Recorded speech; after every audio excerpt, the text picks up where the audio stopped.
We're going to bring the hearing to order. Ranking Member Gillibrand will be joining us, but in the interest of making sure we have time for both panels, thank you all for being here. The Senate Armed Services Subcommittee on Personnel meets this afternoon to receive testimony on military and civilian personnel programs and on military family readiness. We are fortunate today to have the Undersecretary of Defense for Personnel and Readiness and the Services Personnel Chiefs to discuss the Department's military and civilian personnel programs, and to have several important civilian witnesses to discuss military family readiness. On panel one, we will hear from the Honorable Robert Wilkie, Undersecretary of Defense and Personnel and Readiness, and actually a former colleague of mine in my office.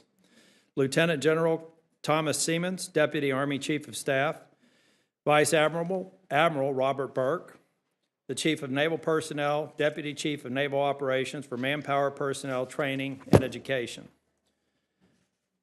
Lieutenant General Gina Grosso, Deputy Air Force Chief of Staff for Manpower Personnel and Services, and Lieutenant General Michael Rocco, Deputy Marine Commandant, Manpower and Reserve Affairs.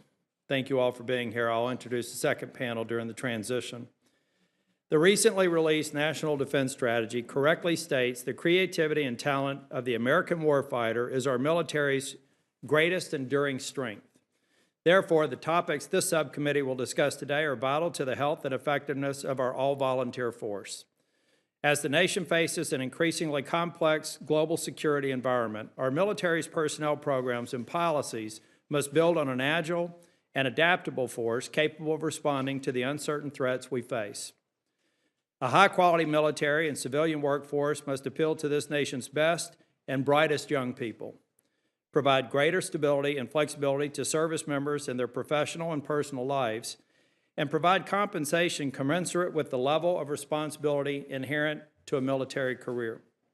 As we do all of this, we can't lose sight of the military families who support our troops much better than any personnel policy ever could.